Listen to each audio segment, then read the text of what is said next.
จะเปียกไปย้อนคือเก่าพี่น้องเฮ้ล่ะตัวแรกมูนี่อีกแล้วตัวแรกแล้วได้แล้วตัวแรกมันจะเท้าช่วงนี้เท้าลายช่วงนี้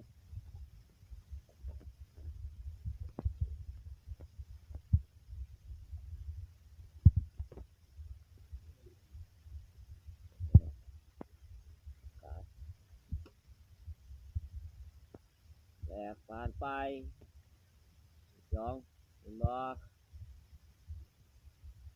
เห็นดิตัวที่สองมาแล้วเด้ตัวที่สอง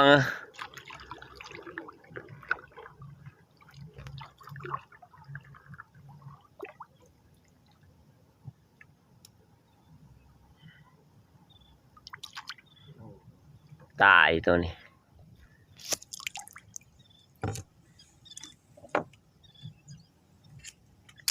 น่ะสองตัว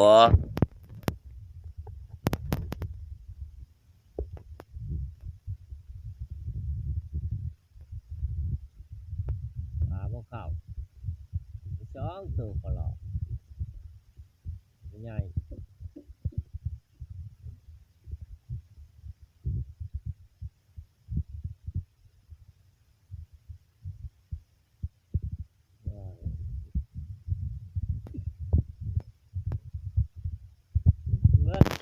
ครับไปเบิ่งตอนที่สองพี่น้องวันนี้ตอนที่สองละฮอดตอนที่สองแล้วตอนที่สองมาลุ้นตอนแรกได้สองตัวหน่อย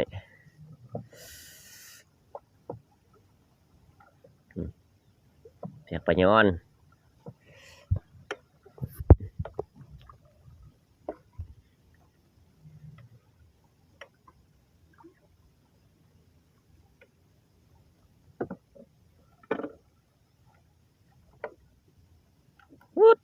มีแต่เท้าลายมาถือกันหน่อย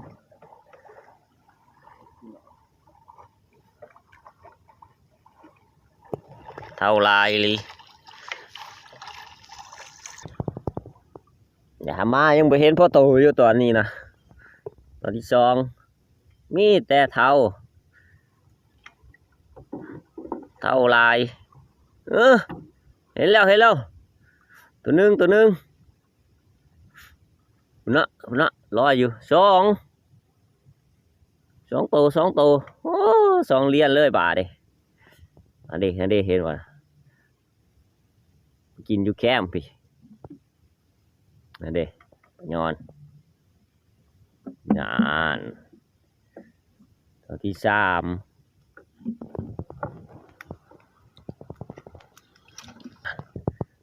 เสียหัวมือ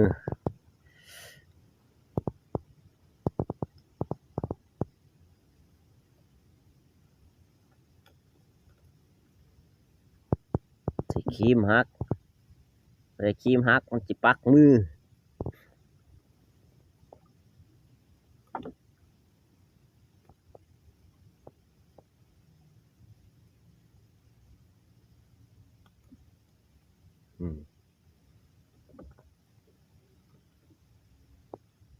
ตัวที่ส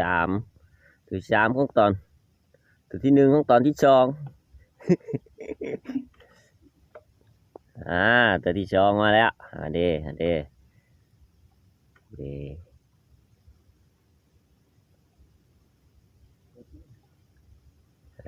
ตัวที่สองล้างในก็ถือได้น่ะนี่คือนะตัวใหญ่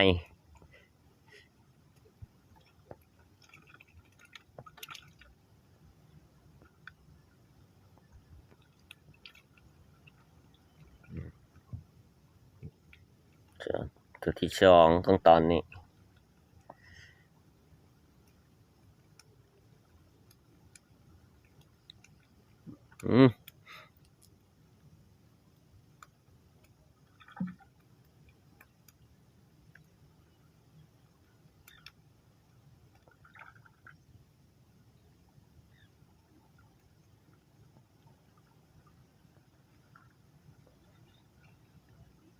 เอาครีมนะพริกเออ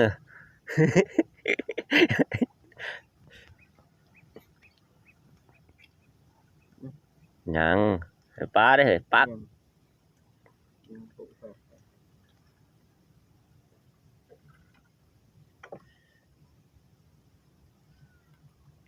ถ่ายบรรยากาศให้เบิ่งนะพ่อมบรรยากาศตอนเช้าๆให้บรรยากาศทางคอบตอนนี้สองแล้วตัวที่สามโมแมนจะโม้ยขี้เท้าบ่ถึกจะโมแมนได้สองตัวเพื่อจะรูปแล้วตอนนี้ก็ตอนนี้สองตัว